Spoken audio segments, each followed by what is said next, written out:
सुबह जब मैं उठा ना सर अपनी झोपड़ी में फ़ोन खोला तो ऐसा लगा कि ये सरकार मतलब पूरी तरीके से तानाशाही पे उतर गई। मैं कहता हूँ लोकतंत्र में ना अहंकारी संवाद होना चाहिए और संवाद के दरवाजे दोनों तरफ से खुले होने चाहिए।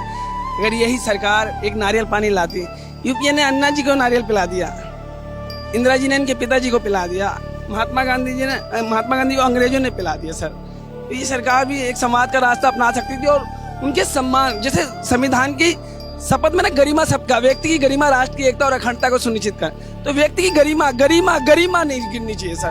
व्यक्ति बैठा था 20 दिन से हंगर स्ट्राइक पे देश की लाचार शिक्षा व्यवस्था को लेके, वो क्या मांग रहा था? ये नहीं कह रहा था 200 गज का लुटेन दिल्ली में कोई प्लाट काट दीजिए, राज्यसभा की सीट दे दीजिए या मोदी मंत्रिमंडल में कोई पद दे दीजिए। वही कह रहा था इस लाचार शिक्षा व्यवस्था को दुरुस्त कीजिए और जिम्मेदारी तय कीजिए, इस्तीफा दीजिए। कोई बड़ी मांग नहीं थी।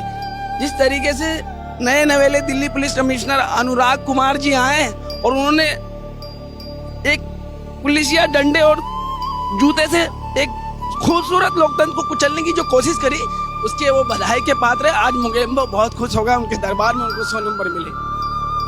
समझ रहे हैं? जब आदमी हताश और निराश हो जाता ना, तो नीरज की एक लाइन कह रहा हूँ सर, सपन जड़े फूल से मीत चुबे सूल से, लुट गया सिंगार सभी बाग के बबूल से, हम खड़े खड़े बाहर देखते रहे, कारवां गुजर गया गुबार देखते रहे, नींद भी खुली न थी आहे धूप डल गई, पाँव भी उठे न सकी जिंदगी फिसल गई, पात झड़ गए साग साग जल गई, चाहत तो निकल सकी न पर उम्र निकल गई। समझिए सर इस दर्द को, इस तड़प को, इस क्या सोच रहा है देश। नीरज ऐसे नहीं लिख रहे, नीरज को कोई ख्वाब नहीं आया। नीरज सोच रहे कि कितने वक्त आए गए, कुछ अच्छे कुछ बुरे, कुछ लोग मेरे साथ थे, आज मेरे हिस्से में धूल और गुबार आई है। नीरज का कहने का मतलब ये है। तो हमारा कहने का मतलब है कि लोकतंत्र में असहमति रखना कोई अपराध नहीं है। भारतीय संविधान तथा लोकतांत्रिक व्यवस्था में हमें अभिव्यक्ति का मौलिक अधिकार है। ये लोकतंत्र सिमटते जा रहा है। मैं जंतर मंतर पे ऐसे भाग के आया कि जब गांधी जी ने कहा ना मुझे पीटा और वो रोने लगे, मैं कहा यार मुझे भी पीटना चाहिए। मेरे शरीर की मांसपेशियां मेरी हाथ से लड़ने लग गई। कैसे खड़े हो, कैसे बैठे हो चुप्पी के अंदर? चलो यार पिटाई खाएंगे दिल्ली पुलिस की। नए नवेले कमिश्नर आए हैं, बड़े जोश में हैं, बहुत बड़ी व्यवस्था और ताकत और धन बल और बड़ी व्यवस्था है उनकी, बड़ा मारेंगे, चलो मार खाएंगे उनकी। ये नहीं है लोकतंत्र का, ये रास्ता नहीं है। लोकतंत्र में संवाद होना चाहिए, कोई आपसे सहमत हो या ना हो, ट्राइबल दोनों के लिए।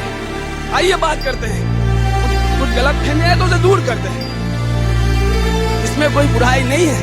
लेकिन किसी को अपमानित करना, आए उठाए कपड़ा ढका ले गए और मीडिया ने खबर चला दी, हेडलाइंस, वांगचू को उठा लिया, आतंकवादी था, बदमाश था, गुंडा था, क्या था? इस देश का महान पर्यावरण एक्टिविस्ट था, शिक्षाविद था, दुनिया का सम्मान नागरिक था।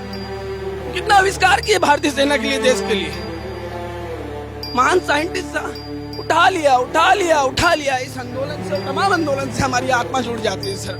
हम जनसंघर्ष से पैदा हुए लोग हैं, हमने स्कूल और किताबों का ज्ञान नहीं है हमारे पास। जो बोल रहे हैं वो जीवन से जुड़ा हुआ है। आत्मा रो पड़ी सर।